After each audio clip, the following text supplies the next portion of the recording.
From Hollywood, it's time now for... Johnny Dollar. Ralph Kearns, Johnny. Great Plains Guarantee. Oh, hi, Ralph. Johnny, you're 52 years old. I am? 8 months ago, you married a lovely 27-year-old girl. Now I'm with you. A month later, you took out a $50,000 life insurance policy on a chief of police's salary. I did, huh? And who did I name as beneficiary? Your beautiful wife. Who else? So?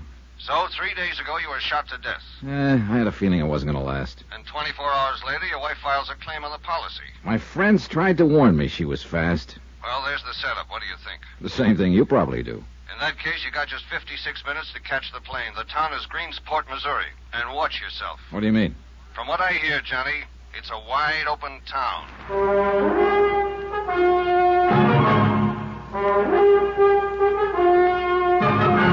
Tonight, and every weekday night, Bob Bailey in the transcribed adventures of the man with the action-packed expense account, America's fabulous freelance insurance investigator. Yours truly, Johnny Dollar.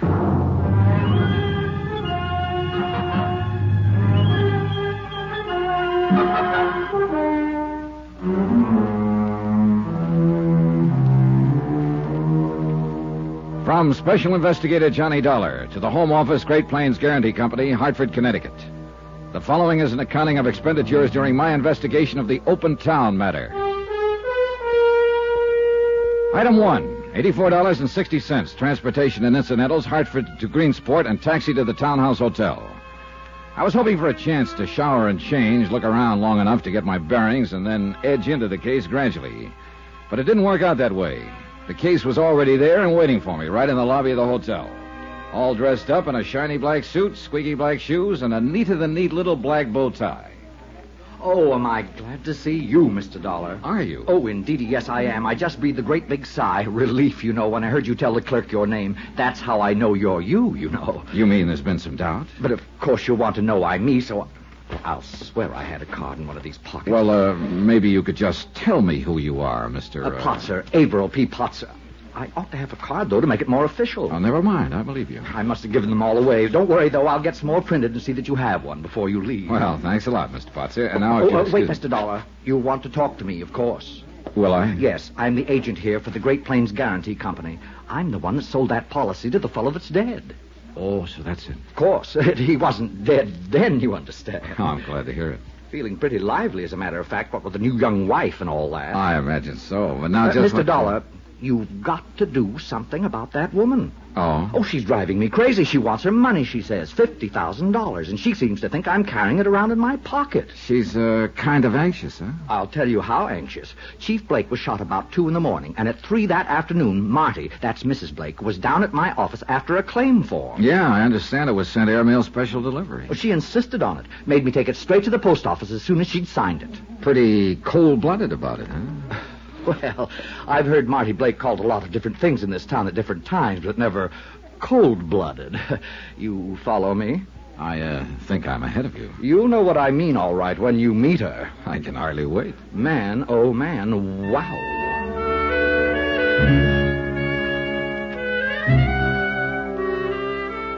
Item 2, $1.15, taxi to the suburban home of Edgar Blake, former chief of police of Greensport, now deceased. On the strength of Potzer's description of the widow, I added a shave to the shower and change, and I hoped I looked a little fresher than I felt. The house was a rambling 2-story job, set back from the street. Well-kept shrubbery, nice lawn, quiet neighborhood, and plenty expensive. I wondered how Blake had been able to afford it. I was halfway up the walk when a man came out the front door. He wavered down the steps, then stopped and waited for me, rocking slightly on his heels. A copper. I can tell him a block away. You're a copper, right? Wrong. Private eye, maybe? No, insurance investigator. Insurance. That's what I just asked her about. And you know what she did? Oh, threw you out, probably. Right. Said I was drunk. Oh, ridiculous. That's exactly what I said. Ridiculous, I told her. Ridiculous. But you know something? She was right, I am. No, I can hardly believe it. Well, it's a fact, though. At least a little bit. My name's Crayley, Joe Crayley. I'm a reporter. Greensport Daily Herald. Johnny Dollar. Hiya, Joe. Insurance, huh? And he did have some, or you wouldn't have had any reason to be here. She was lying. No comment. Who's the beneficiary? Still no comment. It's her, of course. Little smarty Marty, his ever-loving little wife. How much is she going to make on the deal? Sorry, Joe. No comments. All right, let it lay. Okay. Oh, wait a minute. Tell me something, Joe. Suppose I want a little action. Want to get into a poker game while I'm here. Find a crap table, maybe. Any idea where I could go? Sure. Anyone a half a dozen different... Hey, how long you been in town, Johnny? About an hour.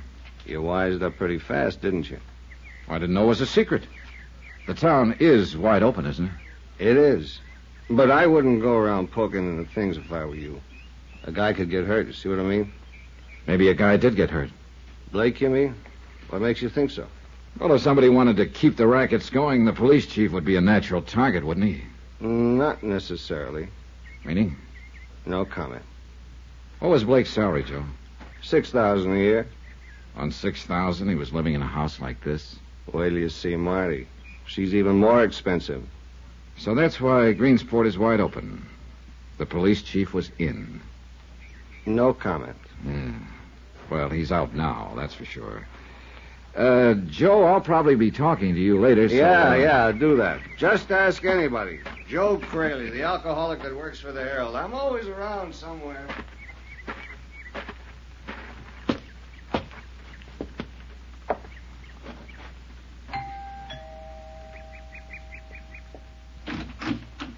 Well, how do you do? Mrs. Blake?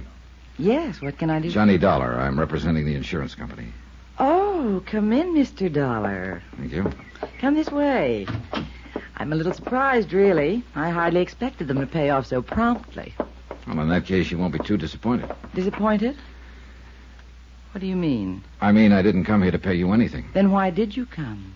I'm a special investigator, Mrs. Blake. What does that mean? The company would like a little more information about your husband's death. I told them all about it in the claim I sent to them. I know, but sometimes it's necessary. So that's the pitch. They're trying to squirm out of it. Why do you say that? Because they sent you here, that's why. And because they always do. I know how those companies operate. Oh, you've had experience with them before. No, I haven't. But I'm a real smart girl, Mr. Dollar. And I know a fast shuffle when I see it coming. And a smart girl ought to know better than to yell before she's hurt. Why else would they send out a special investigator? I told you why. They want some more information. What information? What is it they want to know? The details, that's all. Exactly how your husband was killed. I told them all that in the claim. I know, He but was look. shot to death with his own gun right here in his own house. Do you mind showing me how it happened? Oh, for the love of... Now, look, there won't be any payment until I file my report, Mrs. Blake. All right. You win. When you go after something, you really go after it, don't you? Oh, that's what I get paid for. Oh. And what about something you personally wanted? Well, that would depend on how bad I wanted it. I see. Would you like a drink? No, thanks. You won't mind if I have one. Right ahead.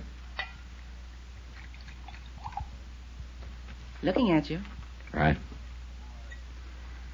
Now, if you wouldn't mind. Yeah, I know. Stick to business. All right, come on. Happened over here by the stairway. Mm-hmm. I see. Right here.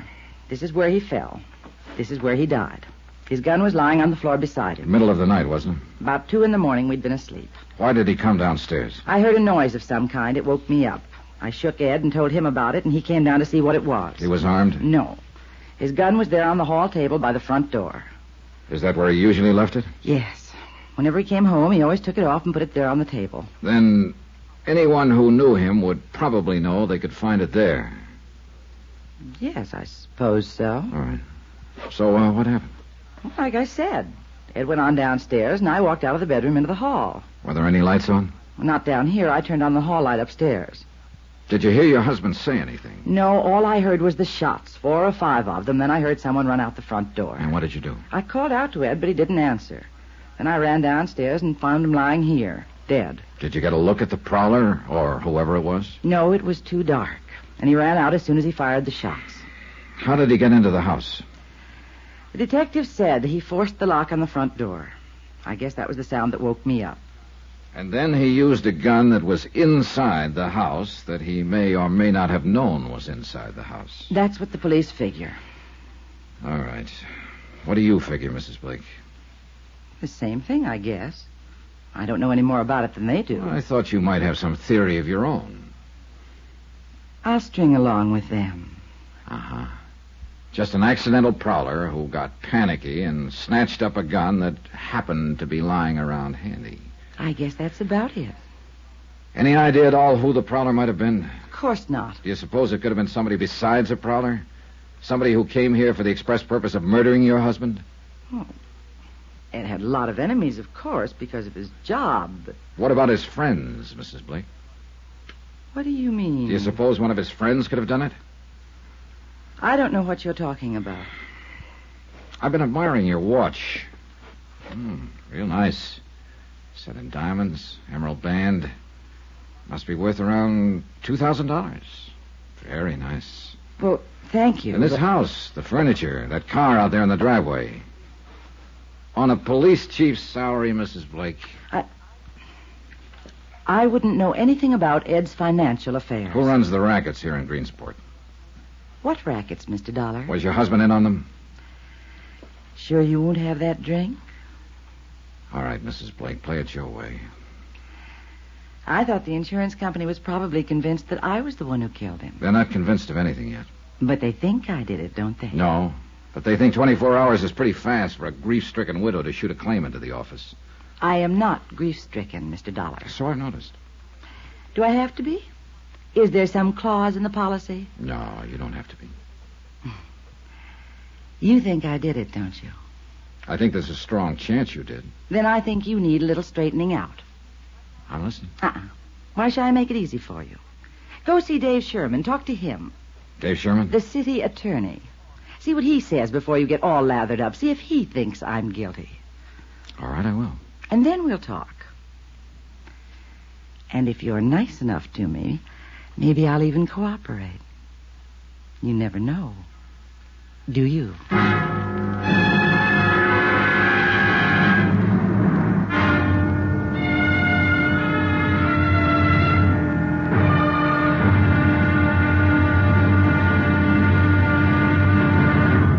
Now, here's our star to tell you about tomorrow's episode of this week's story. Before I do that, please let me say thanks to all of you who are so kind about writing and telling us how much you like Johnny Dollar. It's very gratifying encouragement to all of us who are involved in production of the program. And we appreciate your letters more than you know.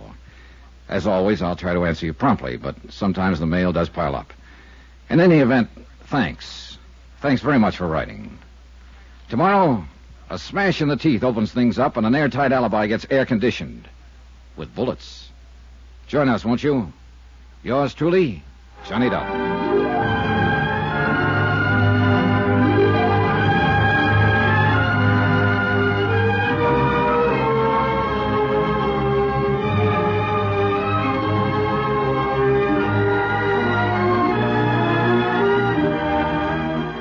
Yours truly, Johnny Dollar, starring Bob Bailey, is transcribed in Hollywood. Written by Les Crutchfield, it is produced and directed by Jack Johnstone. Be sure to join us tomorrow night, same time and station, for the next exciting episode of Yours truly, Johnny Dollar. Roy Rowan speaking.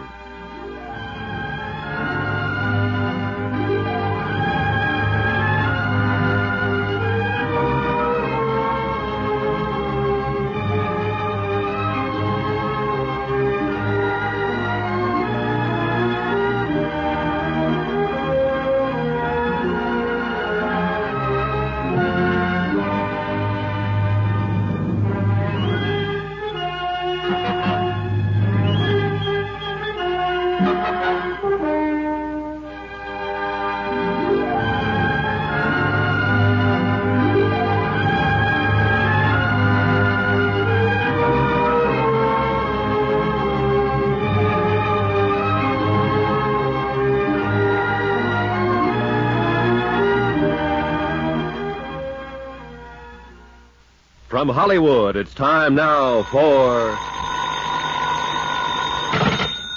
Johnny Dollar. This is Dave Sherman, Mr. Dollar, city attorney. Oh, yes. I've been trying to reach you, Mr. Sherman. Yes, so my office tells me. It's the Ed Blake case, I suppose. That's right. Well, I've already told my secretary to make all the records available. It's not till the you're records I'm mainly interested in, Mr. Sherman. I want to talk to you personally. Oh, why? Because I've been informed that you're able to furnish an alibi for my number one suspect. Marty Blake, huh? That's right. Who informed you, Mr. Dollar? Marty Blake. Oh, the lovely widow herself. Right. Well, I guess we'd better have a talk. That's exactly what I was thinking. Yes, if you're dead set on lighting a fuse in this town, I may as well give you some matches. Come on over to the courthouse.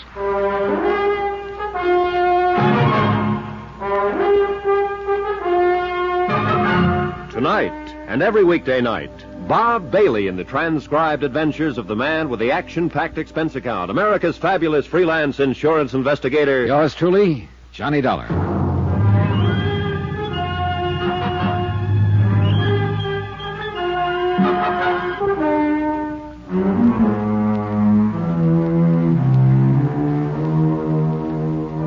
From Special Investigator Johnny Dollar, location Greensport, Missouri, to the Home Office, Great Plains Guarantee Company, Hartford, Connecticut.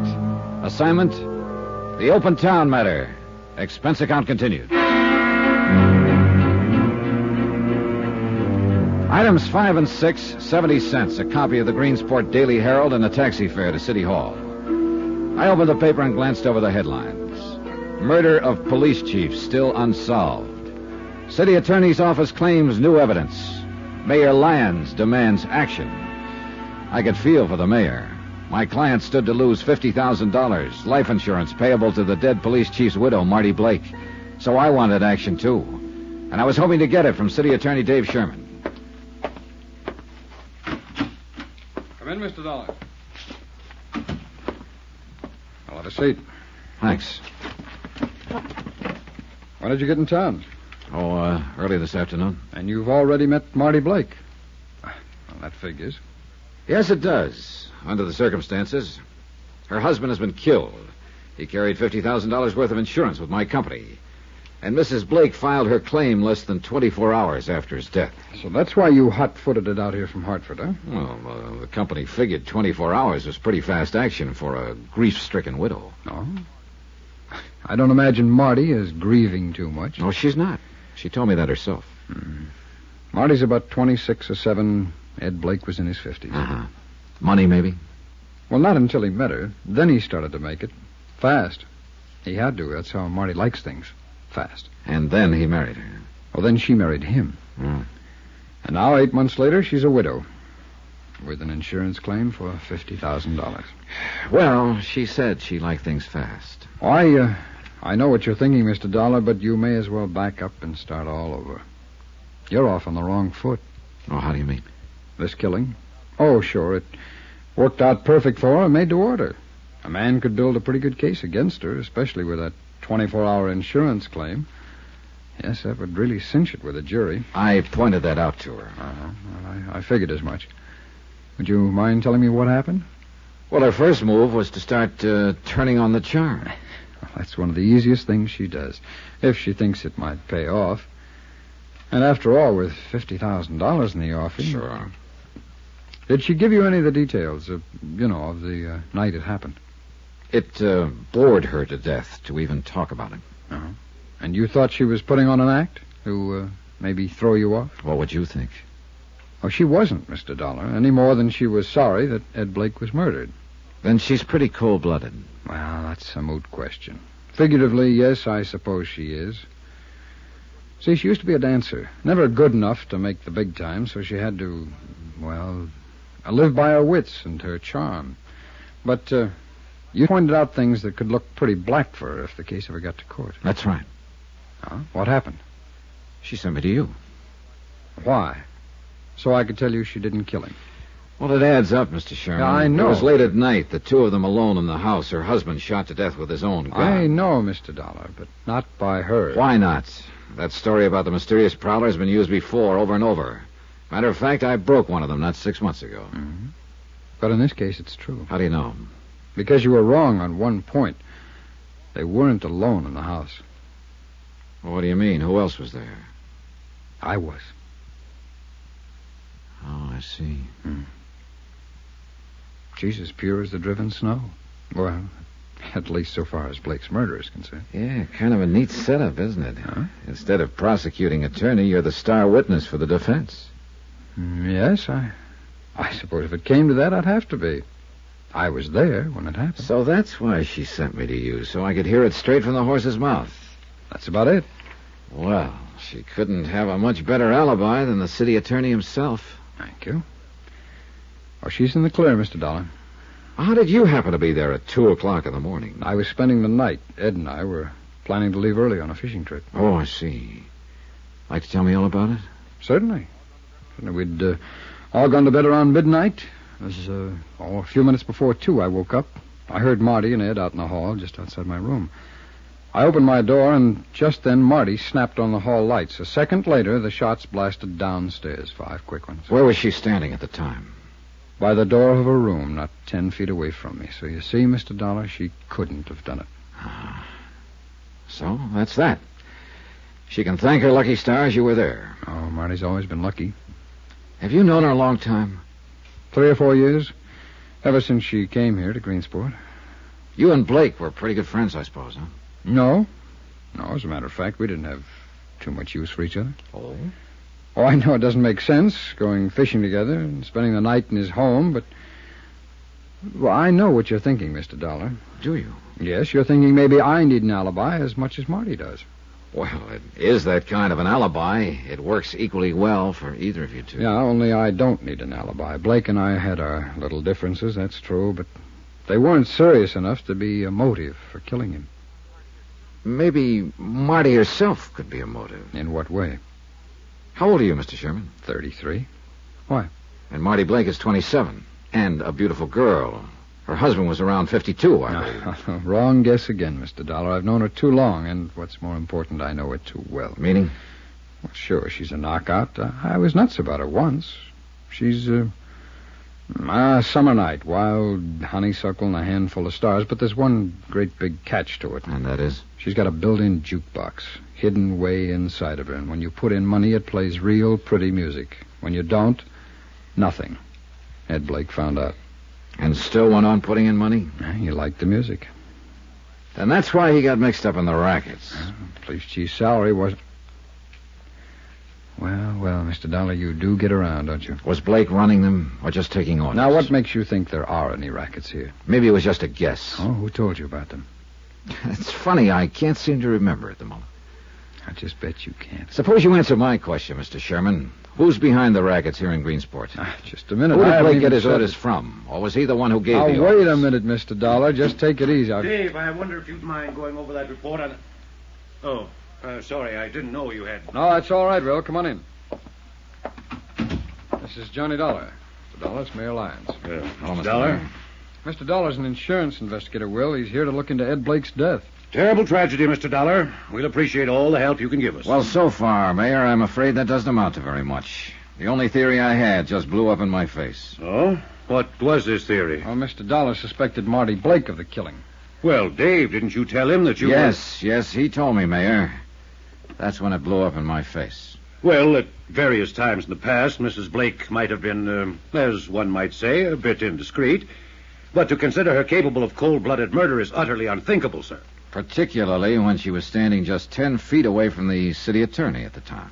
Well, yes, that's true, of course. Just what is the official theory on the shooting, gentlemen? Well, at the moment, I'm afraid we haven't any. I'll tell you, Mr. Dollar. When we find Shorty Wells, we'll have the killer. Shorty Wells? A local hoodlum. Blake got him sent up the river a couple of years ago, and Shorty swore that he'd get Blake for it if it was the last thing that he ever did. Oh, well, now that's a fairly common threat, though, for a criminal to make. And usually it's nothing but talk. But Shorty was paroled just last week, Mr. Dollar. He was seen around town the morning before the killing. And we haven't been able to locate him since. I see. Wells did it all right. There's not the least doubt in the world. Yeah, it seems to add up, doesn't it? Yes, and we've got every available man on the lookout for him, but so far no luck. There's not even a trace of him. Tell me something, Mayor. Would Marty Blake know anything about the rackets her husband was tied in with? Rackets? Why, that's the most preposterous thing I... Well, it's no use. Mr. Dollar's been talking to somebody, and he's found out that our little city isn't as lily white as we'd like to pretend. Indeed. It's true, isn't it, Mayor? As I hear it, Greensport is a wide-open town.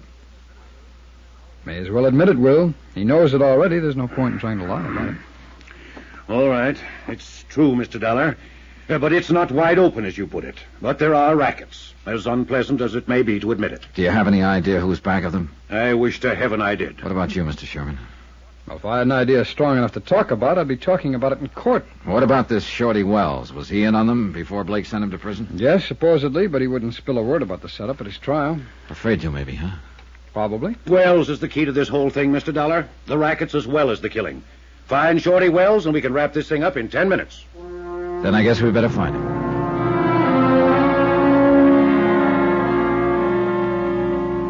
Standard theory number 2. An ex-convict with a grudge.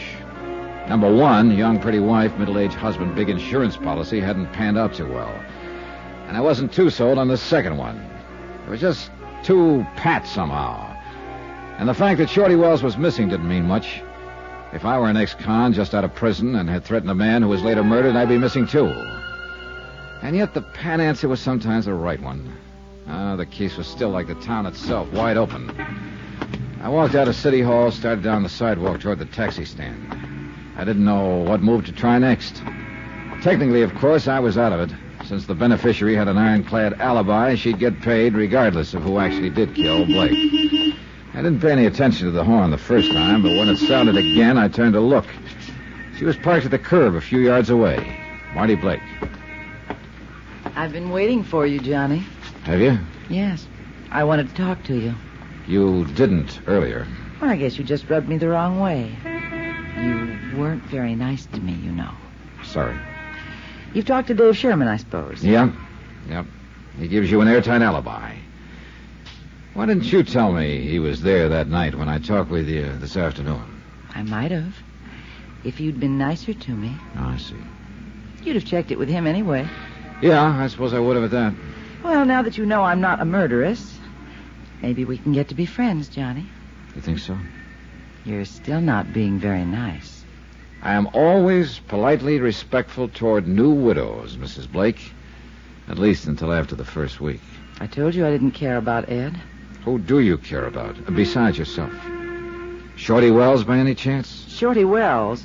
Who told you that? Then you know him, huh? Of course I know him. Because I used to know him. Where is he now? How should I know? What are you trying to pull if you think for 1 minute that you're... Get down, quick! Are you all right, Mrs. Blake? Yes, I guess so. Those shots. Johnny, somebody was trying to kill you. How do you know it was me they were shooting at? What? Maybe they were out to kill you, Mrs. Blake.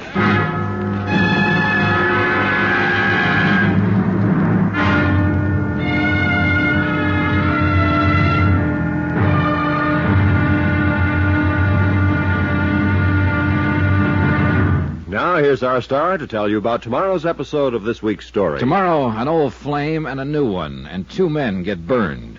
One becomes an alcoholic, the other a human torch. Join us, won't you? Yours truly, Johnny Dollar. Yours truly, Johnny Dollar, starring Bob Bailey, is transcribed in Hollywood. Written by Les Crutchfield, it is produced and directed by Jack Johnstone. Be sure to join us tomorrow night, same time and station, for the next exciting episode of Yours truly, Johnny Dollar. Roy Rowan speaking.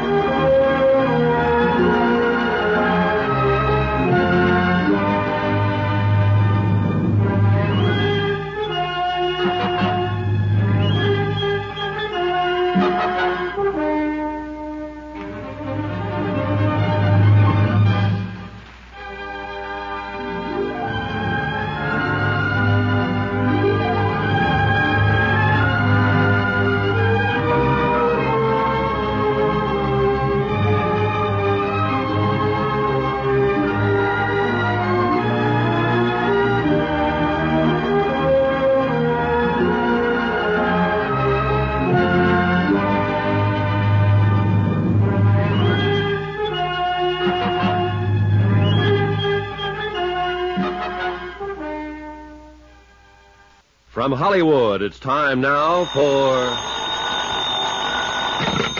Johnny Dollar. How you making out, Johnny boy? Who is this? You disappoint me, Johnny. You ought to recognize the condition, if not the voice.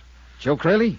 Yeah, the drunken reporter on the Daily Herald. I want to talk to you. Where are you? Oh, no, you don't. Not tonight. Why not? In 10 minutes, you'd have me shooting my big mouth off. About the rackets here? And the murder of the Honorable Chief of Police, and the peculiar morals of his lovely young wife, and... Joe, listen. And last but not least, the ethical and philosophical problems of an intellectual lush, a reformed idealist who once or even twice Joe, tried... an hour ago, in front of City Hall, somebody fired 5 shots at me. Joe, are you there? Beat it, Johnny. Grab a plane, train, bus, or walk, but get out now. When they put the finger on it, sticks. Greensport, boy, is a wide open town.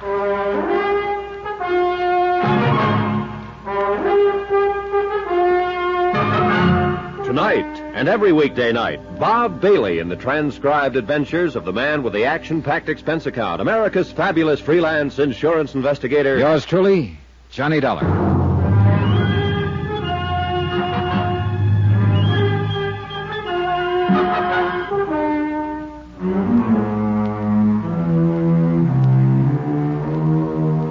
From Special Investigator Johnny Dollar, location Greensport, Missouri, to the Home Office, Great Plains Guarantee Company, Hartford, Connecticut. Assignment, the Open Town Matter. Expense account continued.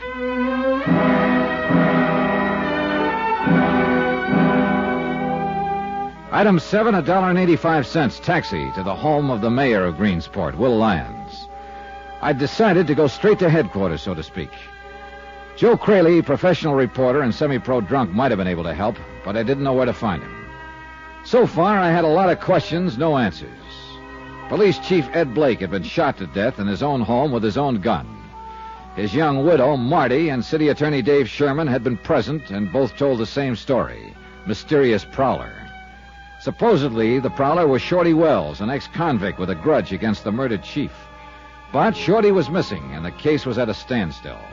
So I went right to the top, to Mayor Lyons. Come in, Mr. Dollar. Come right in. Thanks. My wife is going out this evening, committee meeting at the Women's Club.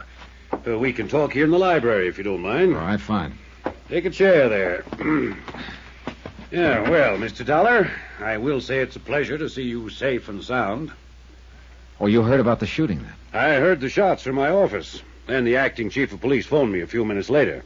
Well, does he know yet who did it? Not the slightest. There were no witnesses. At least none who cared to talk. Car took off at high speed and then just disappeared. Like Shorty Wells. Fine. I sympathize with your feelings, Mr. Dollar. I'd feel the same way if I'd been made a target of. But you can rest assured, sir, that every facility of law enforcement in this town is working round the clock to bring the culprits to justice. Yeah, well, that's very comforting, Mayor. But actually, I'm not sure I was the target. What do you mean? Well, when I left you and Dave Sherman and came out onto the sidewalk, Marty Blake was waiting for me in her car parked at the curb. She'd been there about 20 minutes, she told me. Yes, but whoever fired those shots had the setup planned, worked out. And I don't think they could very well have planned it for me. Why not? My schedule wasn't predictable enough. They didn't know when I'd leave City Hall, whether I'd be alone or not, or what I'd do when I stepped outside. It's a point, all right. Marty, on the other hand, had been there for 20 minutes. Plenty of time to arrange the thing. But why? Why should anyone want to kill her? Well, there you got me. I don't know. After the shooting, of course, I had a police officer assigned to guard duty at her home, but I regarded it as merely a routine precaution. I was certain that the attempt was made on your life, Mr. Dollar. Well, those bullets came too close to both of us for very much peace of mind. Well, at least Mrs. Blake has protection now. Oh, yeah. Unless that police officer himself knocks her off. Well, you're joking, of course. Mayor, that's the worst thing about this whole case. I don't know whether I'm joking or not. But surely you don't think... And are you certain of which ones you can trust? In the attorney's office, the police force, in your own department even? Not entirely, no. With the rackets as wide open as they are here, some of the men around you are bound to be involved. I know. It stands to reason.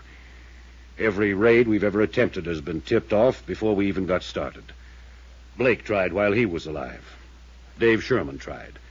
I even organized 2 myself. Told nobody about them. Brought in state police to carry them out. Same result. Say, what about Blake? He must have been in with the mob to live on that lavish scale he did. I suppose so. Dave and I suspected him at times, but we could never turn up any actual evidence. Were he and the city attorney friends? Ed and Dave? No, they couldn't get along at all. And yet, the night Blake was shot, Dave Sherman was staying overnight in his home. Yes, I know. I've thought myself it was a little odd. Dave says Blake had asked him to. Invited him to go on a fishing trip the next morning. A fishing trip. And yet they couldn't get along. I know. I can't explain it any more than you can. Any chance Dave Sherman was the intended victim that night instead of Blake? I really don't see how, Mr. Dollar, in view of the circumstances. Blake was killed when he heard a prowler and went downstairs to investigate. No one could have expected Dave to do something like that. No, I guess not. It was just an idea. I've thought of all kinds of outlandish possibilities myself, but it always comes back to the same thing. Shorty Wells. Yeah, the ex-convict who swore he'd get Blake when he went to prison. He was paroled just the week before, Mr. Dollar, and he was seen in town the day before the killing. And nobody has found hide nor hair of him since. Yeah, it adds up all right. But somehow I still can't buy it. Maybe it just adds up a little too well. 3/4 of the criminals who are sentenced make threats like that, but it's a rare one who carries it out. Rare, yes, but not unknown. Oh, true. I admit he's a strong possibility. But when I hit town this afternoon, I thought Marty Blake was a strong possibility. Until the city attorney himself came up with an airtight alibi for her. Why did you suspect her, Mr. Dollar? Insurance. A $50,000 policy on Blake's life. His wife's the beneficiary. Well, I don't imagine $50,000 will last Mrs. Blake very long. Hey, tell me something, Mayor. Are she and Dave Sherman close friends? At one time, yes.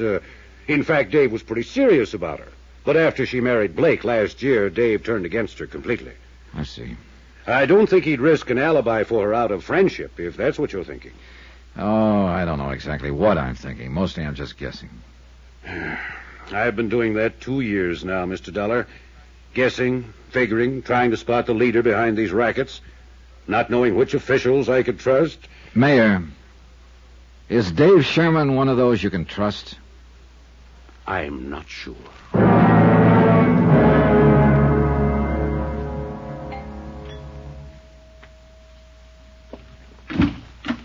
Good evening, Mrs. Blake. Well, this is a surprise. Come in, Johnny. Join the party. Thanks. Of course, I'm the party. There isn't anybody else. Except my watchdog sitting out there in front. Yeah, I saw it. Cute, isn't he? Oh, I didn't notice. I did. Think that's terrible, Johnny? A girl who's been a widow 4 days noticing another guy. Why not? You didn't care anything about your husband. That's right, I didn't. Here's to all husbands. May they rest in peace. He's a cute cop, all right. You know what? I asked him to come inside and have a drink with me, and he actually blushed and stammered. Now, wasn't that cute? Devastating.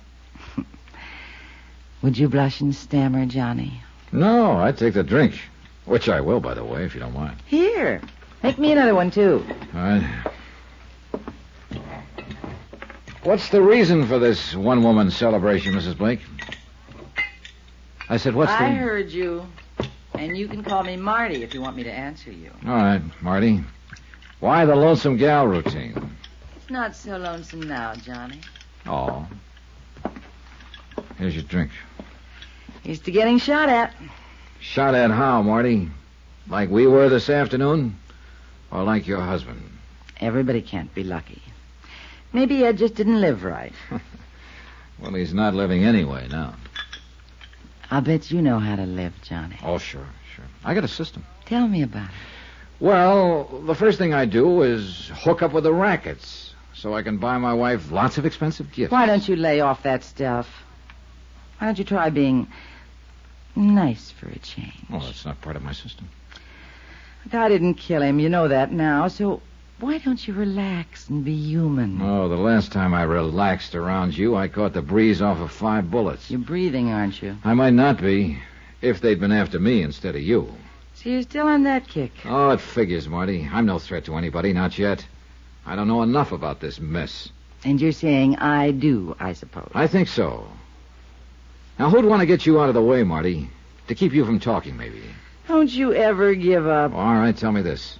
Did Dave Sherman really see that shooting? Or is he just giving you an alibi? Why don't you ask him? Or is he giving himself an alibi by any chance? You're crazy. Maybe. Where's Shorty Wells? What? I said, where is Shorty? I heard what you said. Well, then suppose you tell Get me. out. What are you so upset Get about? out of here right this minute. Get out, or so help me, I'll throw Take the... it easy, Marty. What's that cute cop going to think? I don't care what anybody thinks. You get out of here and get out fast. Item 9, $14.40. Drinks, tips, and transportation for a local expedition in plain and fancy pub crawling. I was looking for Joe Craley, disillusioned idealist and erstwhile reporter on the Greensport Daily Herald. I found him on my third martini. He was on his seventh. How, Johnny? How'd you do it? To what? How'd you find me? Called your paper. They gave me a list of your hangouts. I had 4 more to go. A reputation is a wonderful thing. Keeps you from staying off the straight and narrow. He's looking at you. Right. Joe, tell me about Marty. Tell you what about her? Everything you know.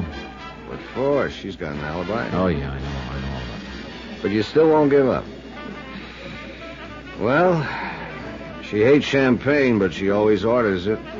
Why? Because it costs more. I see.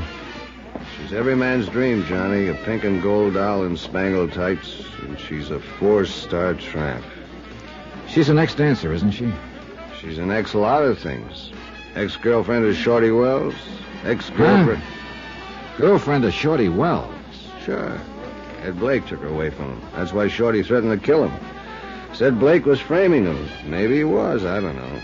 Anything could have happened with the police they got in this town. Crooked? Is that what you're trying to say? Some of them are that. The rest of them are useless. Like that business with the gun. What gun? That Ed Blake was shot with. They found it lying beside his body, his own gun. They just assumed he'd shot it out with the killer. It was 2 days before they realized he'd been shot with that gun. That Blake hadn't used it, the killer had. Wait a minute. Do you think Shorty Wells and Marty could have planned the thing together? Johnny, I wouldn't put anything past that dame. Why do you hate her so much, Joe? Guess again, my friend. I don't hate her. I'm in love with her, always will be. Joe. Yeah, before she met Shorty Wells, she used to be my girl. Gives you something to think about, doesn't it, Johnny?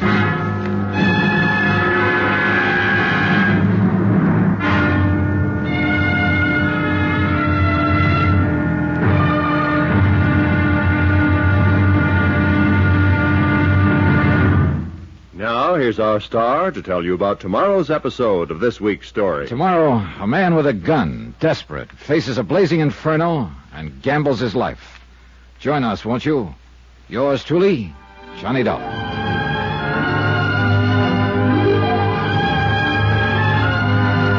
Yours truly, Johnny Dollar, starring Bob Bailey, is transcribed in Hollywood. Written by Les Crutchfield. It is produced and directed by Jack Johnstone. Be sure to join us tomorrow night, same time and station, for the next exciting episode of Yours truly, Johnny Dollar. Roy Rowan speaking.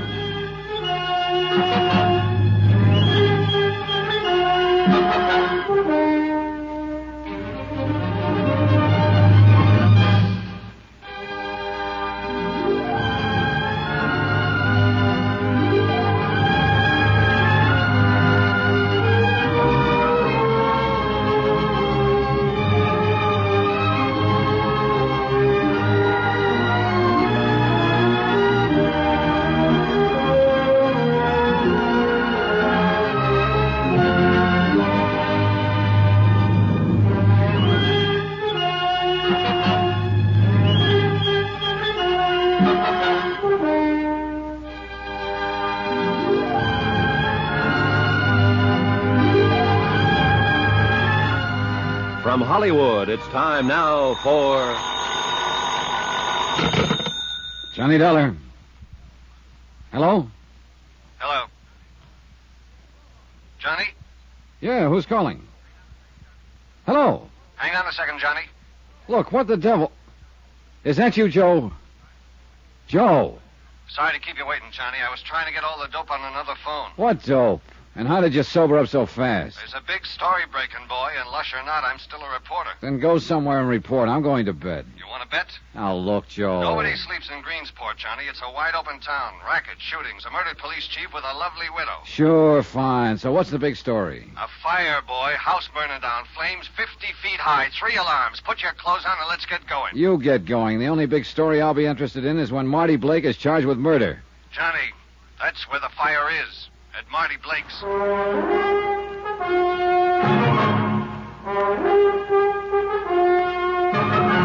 Tonight, and every weekday night, Bob Bailey in the transcribed adventures of the man with the action-packed expense account. America's fabulous freelance insurance investigator. Yours truly, Johnny Dollar.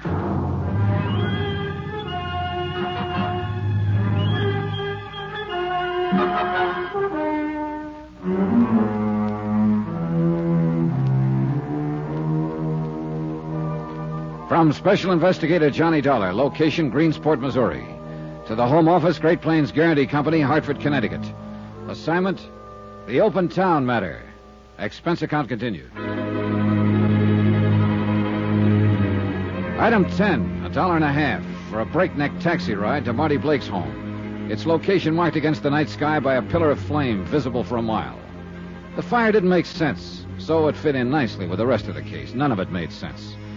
Police Chief Ed Blake, Marty's middle-aged husband of 8 months, had been shot to death in his own home with his own gun.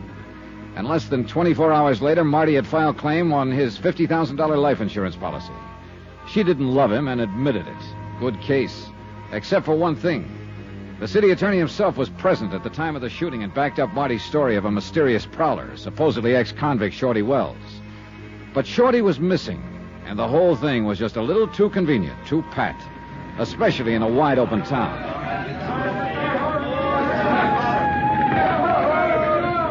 Joe Cradley was going to meet me at the fire, but I didn't see him around. The flames had taken a strong hold, and the whole outside of the house was blazing. The firemen couldn't do much except try to control it, keep it from spreading, and to hold back the crowds that had collected on the street and lawns. Well, how do you figure this one, Mr. Dollar? Among others present was City Attorney Dave Sherman. Well, you wanted to get things stirred up. Well, they seem to be stirred, all right.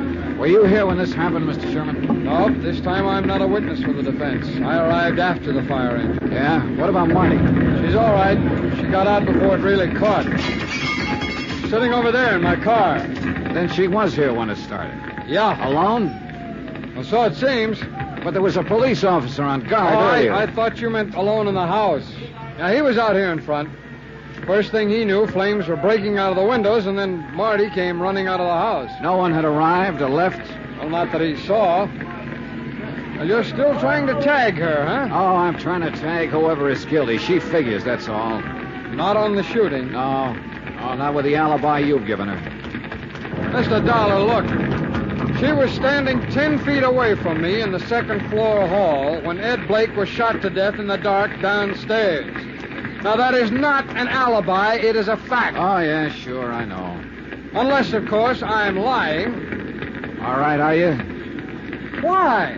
For old time's sake, maybe. You were in love with her once, Mr. Sherman. Oh, I could name 24 guys around this town who were. Once. Yeah. Shorty Wells, for instance. That's right. That's why Shorty threatened to kill Blake when Blake sent him to prison. He claimed he was being framed out of the way to give Blake a clear field. Go on. Well, Shorty's a hoodlum. He was guilty as charged, all right. But Blake was in on the rackets, wasn't he? Well, it would seem that way. Then there's also Joe Cradley. Marty was his girl at one time, wasn't she? That's when he started drinking, when she threw him over. Why did she throw him over? For the usual reason. Somebody knew. Who? Well, me, I thought. Took me 3 months to find out that I was running interference for Shorty Wells. All right, so Joe Cradley took to drink. What did you take to, Mr. Sherman? Law enforcement. I set out to break the rackets in this town and get rid of hoodlums like Shorty Wells and all the rest of them. Yeah, but the rackets are still here. And I'm still trying, Dollar. Now, look, I want to get one thing very straight. What? Ed Blake's killing. It happened just exactly the way I told you. That story is true. Marty didn't do it. Maybe not. But she's in it some way. She's bound to be.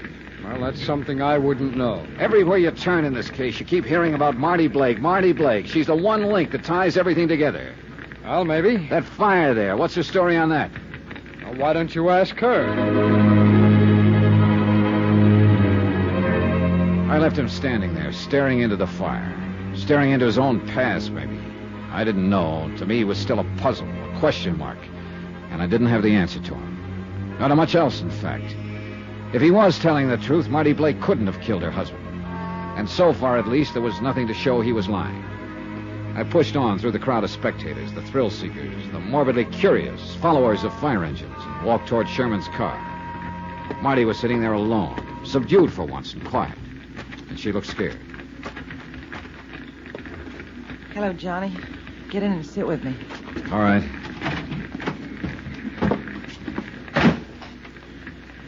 Just look at it. Isn't it terrible? Yeah, it is. It'd be worse if you were in it. Well, I was when it started.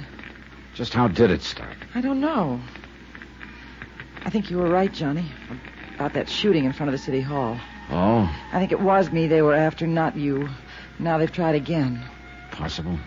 There's no other reason for burning down my home.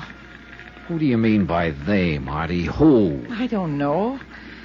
Whoever killed Ed, I guess. If you know, you'd better tell me while you still can. If somebody is out to get you, if that's what's behind all this, then they obviously mean business. I don't know, Johnny. I told you that. Well, how about a guess, then? Oh, maybe Shorty Wells. I don't know. Why? Why? The man he threatened is already dead. Why would he go after you? Maybe to get even. He told me he hated me when I broke off with him. It's just the kind of thing he'd think of doing. Or didn't you know he was in love with me once? Oh, I knew. I'm asking you, how did the fire start? I don't know, really. After you left this evening, I lay down on the sofa. I've been drinking, as you know, and I guess I just, went to sleep anyway. No one else had been there after I left? No. Anyway, I woke up with smoke all around and flames and all. It was terrible, Johnny. I was just lucky I got out alive. You always were lucky, Marty. Joe, what are you doing here? How about it, Johnny? Are you glad I phoned or not? Oh, yeah, sure. Wouldn't have missed it for a million. Has she confessed yet? We can run a new headline on the Extra if she has. I can do without any remarks from you, Joe. Sure you can, baby. You're doing fine, just as you are. Get away from here and leave me alone. Can't do it, baby. I'm assigned to cover the fire. Got to get all the angles. Human interest. That's you, baby. You are human, aren't you? You stupid fool. Financial angles, too. Got one there you might be interested in, Johnny. Did you know the house is heavily insured against fire? Yes, I know, Joe. I checked through the company report before I left the hotel. Oh, what of it? What if it is? Most houses are insured against fire, aren't they? Sure they are, especially by prudent people like you. People who think of everything. Oh, take it easy, Joe. Get him away from here, Johnny. Only you didn't think of everything, baby. What? It's too bad your car wasn't in the garage instead of sitting out in the driveway. Then all your assets would have been converted into cash. Nice, green, bloody cash. Get away from here. Get away and leave me alone. Why, baby? You can afford me now. You couldn't a couple of years ago. That's why you're tied up with all the other... What the devil? They came from the house. Well, there couldn't be... Ammunition, maybe. Yeah, your husband must have kept boxes of cartridges around the house. Look. There by the cellar door. Somebody's staggering up out of the basement. Johnny, look.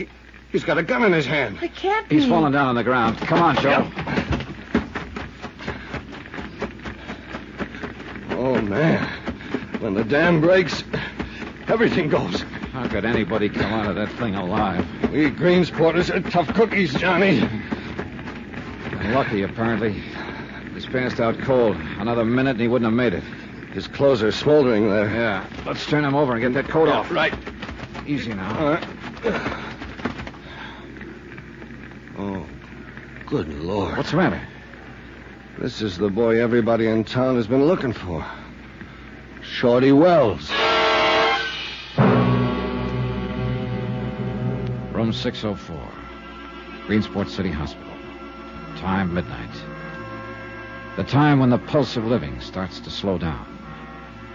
The beginning of the quiet time. When the city sleeps and the nurses and interns walk even more softly. When a ticking clock becomes a drumbeat in the ears of restless patients. The time of crises, when battles for life are fought in silence and won or lost.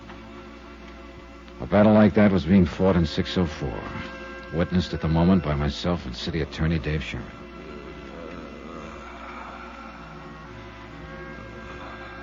Well, this is always the tough part. The slow part of waiting it out.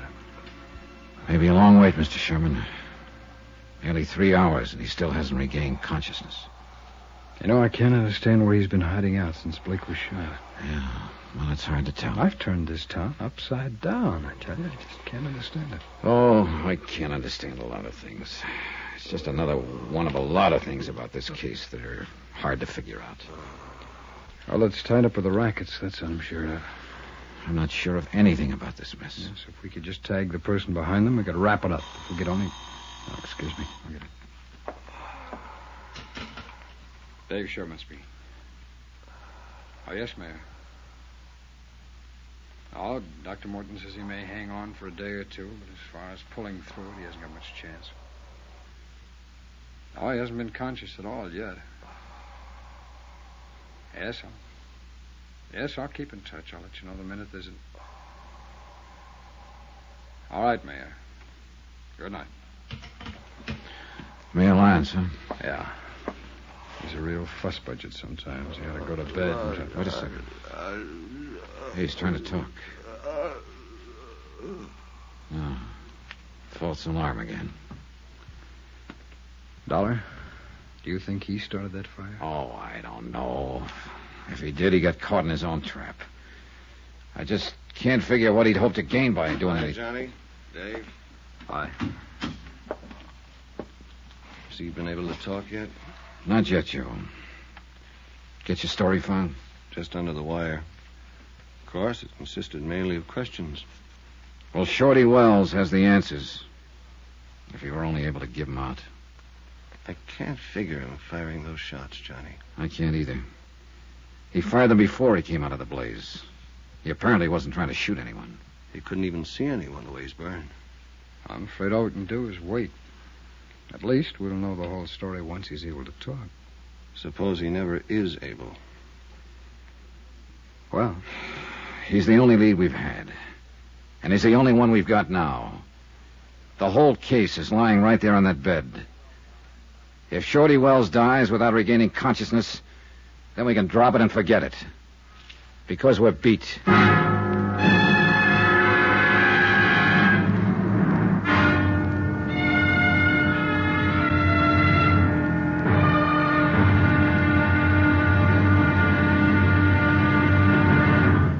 Now, here's our star to tell you about the final episode of this week's story. Tomorrow, death strikes again, lashes out violently, and mistakes its target.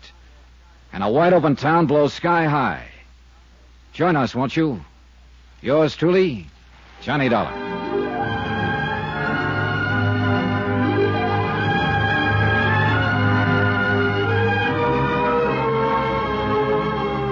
Yours truly, Johnny Dollar, starring Bob Bailey, is transcribed in Hollywood. Written by Les Crutchfield, it is produced and directed by Jack Johnstone. Be sure to join us tomorrow night, same time and station, for the next exciting episode of Yours truly, Johnny Dollar. Roy Rowan speaking.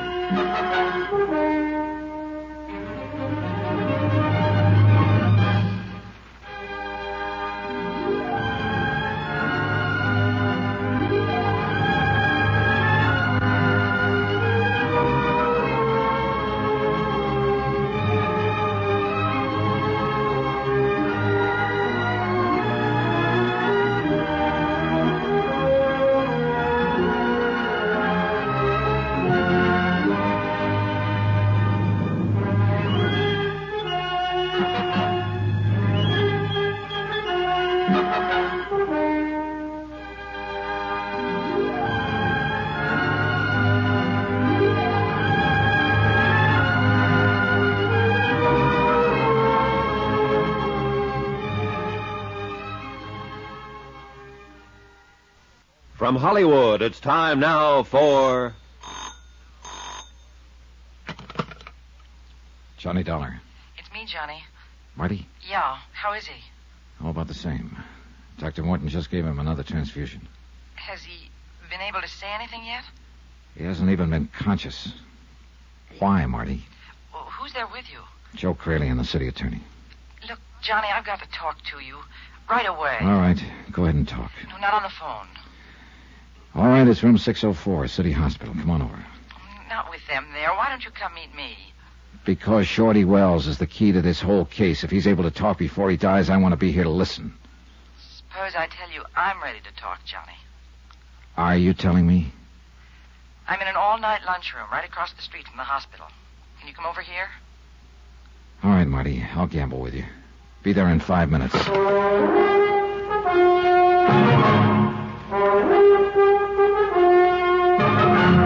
Tonight and every weekday night, Bob Bailey in the transcribed adventures of the man with the action-packed expense account.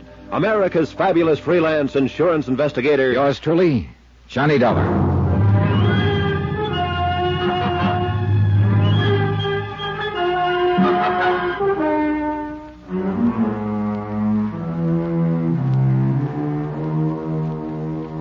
From Special Investigator Johnny Dollar, location Greensport, Missouri, to the Home Office Great Plains Guarantee Company, Hartford, Connecticut. Assignment, the Open Town Matter. Expense account, final page. I hung up the phone more puzzled than ever, and heaven knows the case had been puzzling from the start. Marty Blake, young widow of the murdered police chief, had been completely uncooperative and unwilling to talk. And now she was reversing her field. Why? Her house had burned to the ground earlier in the evening, and Shorty Wells, number 1 on the city attorney's wanted for murder list, had been found trapped in the flames. Maybe this had something to do with Marty's phone call. She'd been my number 1 suspect at first, since she stood to collect $50,000 as beneficiary of her husband's life insurance. But then the city attorney himself, Dave Sherman, had provided her with an airtight alibi, and I'd reluctantly let her off the hook. Now this. I didn't know what she was up to, and I couldn't afford not to find out. Something up, Dollar? Well, that was Marty Blake, Mr. Sherman. She's in a lunchroom across the street. She wants to see me. Oh, what about? She didn't say. Well, go ahead and talk to her if you want to, Johnny. I'll call you if Shorty starts to regain consciousness. All right, thanks, Joe. I'm sticking right here myself. This one I'm going to follow personally. Well, if you really want to break the rackets in this town, your answer is lying right there in that bed, Shorty Wells. I think you're right, if he's ever able to talk. And if your police laddies don't fall over their own feet again, the way they did on that gun business when Ed Blake was shot. That mistake was partly justified, Joe. It was the chief's own gun that was lying beside his body. It was natural to assume that he'd exchanged shots with a prowler. Yeah, but 2 days to realize he'd been shot with his own gun. All right. They fouled up, I admit it. And the ones who aren't stupid are crooked. Every raid you try to pull has been tipped off on the I inside. know it. Even when Mayor Lyons brought in state police, the whole plan was tipped. Which you took great pleasure in pointing out in your news All story. right, and you guys, look now. I'll leave you two to settle this. Stick on this guy like a leech. And if he shows any sign of coming to and talking, let me know right away, will you? Yeah, we'll call you. Yeah. I'll see you later.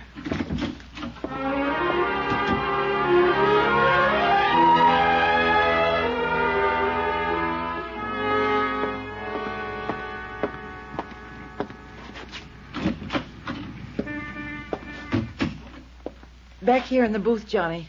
Right. Well, what's on your mind, Marty? Sit down, Johnny. Here, come on. Why not? Well? The waiter's in back if you'd like some coffee or something. No, thanks. Okay, now what is it? What is what? Well, you had to talk to me right away. How I talk? Johnny, I'm not too hard to take, am I? No, you're a pink and gold doll. Wild honeysuckle and a handful of stars. At least that's what a couple of guys said today. I don't care what a couple of guys said. What do you say, Johnny? I guess the description fits, as far as looks are concerned. And if that's all you want to talk about... No, wait, Johnny. I'm in the clear on this. You know that. The night my husband was killed, I've got an alibi nobody could shake, right? Well, I'm pretty well convinced you didn't pull the trigger, if that's what you mean. And you could convince the insurance company, too, couldn't you? If you would. Oh, yeah. Yeah, they'd go pretty much on my reports. But I don't see... Why don't we get this settled and over with? Why don't you be nice, Johnny, and turn in a real good report?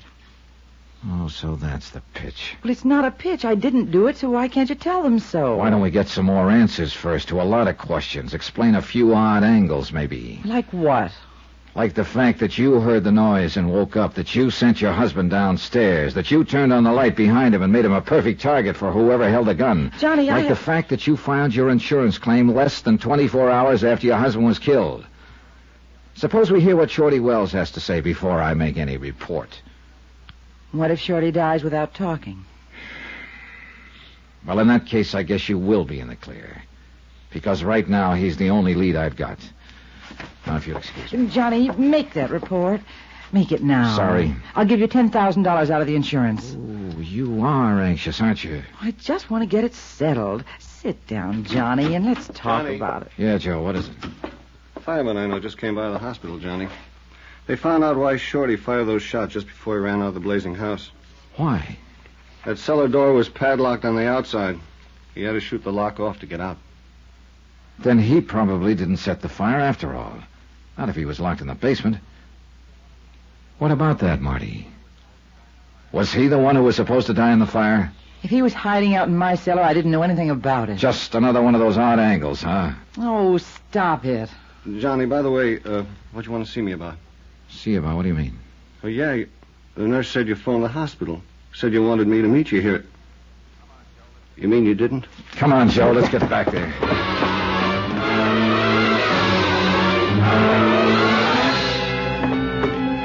Sure, that's why she wanted me to meet her there, to get me away from that room. And somebody phoned and got you away. Elevator's coming down now, Johnny. Shorty's the one big threat to whoever's guilty. They know that if he talks, they're tagged. You get up to his room. No, I thought... Mr. Sherman, leaving? Well, yes, somebody phoned. It's the mayor. He wants me to meet him across the street. Anybody up there with Shorty Wells? Well, the doctor will be back in a few moments. Come on, Sherman, back into the... Wait a minute! Look, I've got to meet Mayor Start it up, Lyons. Joe, start it up. Sixth floor, number 6. May I ask what's going on here? I haven't got time to go back upstairs. I I'm told afraid you... you'll have to take time, Mr. Sherman. It was all right to leave, Dollar. Shorty wasn't showing any signs of coming to. Did you make sure of that? Did I... Look, Dollar, I don't get what you're driving. All right. Come on now, let's go. Would somebody please let me in on this? Let's take a look at Shorty first, Mr. Sherman. Johnny, what happened to that cop who was on duty? Well, he was here in the hall when I left just a moment ago. Oh, he could have walked down to... Did you leave that door ajar, Mr. Sherman? Why, no, of course not. Come on, Why, but quietly. What the devil? Are we interrupting something, Mayor Lyons? What's he doing with that pillow? Nothing. I wasn't doing a thing. you were holding it down over Shorty's face. Get out of the way. I think you were Shorty's dead. You smothered him with that pillow. No, he was dead when I came in. I was just moving the pillow, Dave. Did you have to get us all out of this room and then send the police guard away just to move a pillow? Mr. Dollar, are you suggesting... Well, that I I'm might have- suggesting it for one. Dollar, I've been sure for months that Mayor Lyons was back of the rackets here, but I didn't have any way of proving it. Until now, perhaps. Until now, Mayor. Very well, don't move, any of you. Oh, now, wait a minute. That gun isn't really your answer, Mayor. There are 3 of us, you know. You can't get us all. Stay back, Dollar. Tell me something. Why did you have Ed Blake killed? Wasn't he one of your own boys? I can tell you why, now. Ed Blake was going to pull out of the rackets, Dollar, and spill the whole setup to me. That was the reason for that fishing trip. Then it must have been Marty who tipped off Mayor Lyons. Sure, it figures. She loved that racket money that Ed was bringing home, and Shorty Wells was in town with a grudge against Ed already. Well, it was real convenient for you, wasn't it, Mayor? As a matter of fact, Dave, it was very convenient. Then Shorty hid out in the cellar of Marty's house until she decided things would be less complicated if she locked the cellar door and burned the house down. Marty was a weak link, you might say. Stay back, Dave. Now, you better give me the gun now, Mayor. No, get back. Do what he says, Mayor. You haven't a chance. I'm warning you, Dollar, if you try... Yeah, I hear you. But I doubt if you can... Let go of it, Mayor. Drop that gun. Let go of... No! Thanks. Now, if Look you out, he's getting away. Lock the door. You'll never stop me from... Look out, that window! You tripped.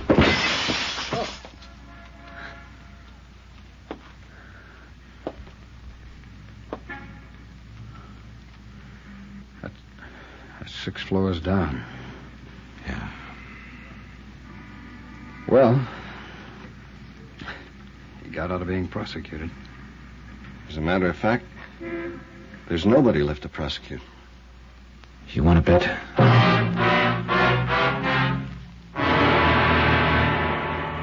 She was still sitting there in the lunchroom across the street from the hospital. And she'd heard what had happened.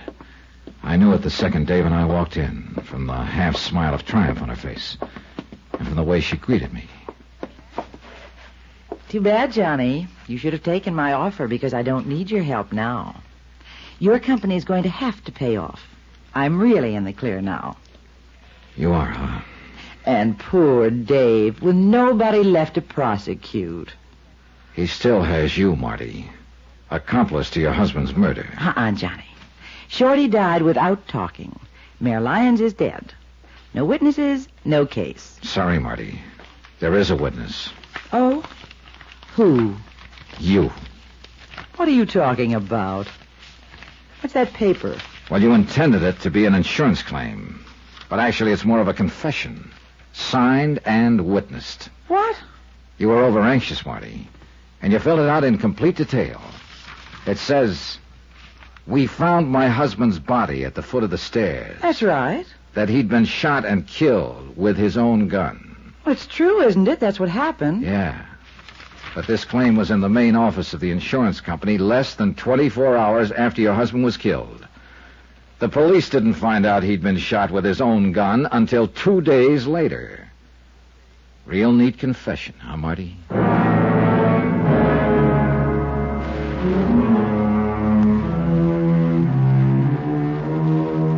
Expense account item 12, $310.45. Incidentals in Greensport and transportation back to Hartford. Expense account total, $516.20. End of account, end of report. Remarks? Marty Blake never was able to explain how she knew about that gun. She sure tried. Yours truly, Johnny Dollar.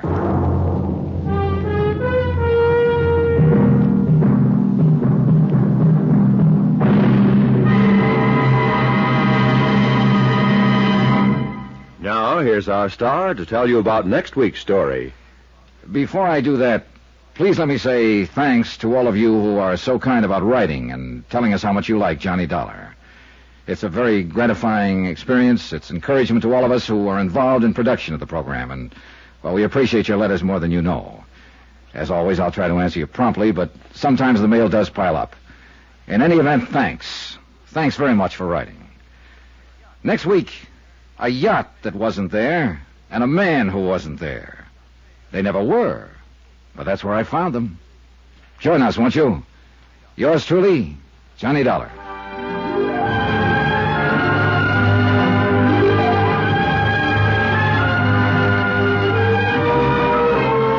Yours truly, Johnny Dollar, starring Bob Bailey, is transcribed in Hollywood. It is written by Les Crutchfield and produced and directed by Jack Johnstone.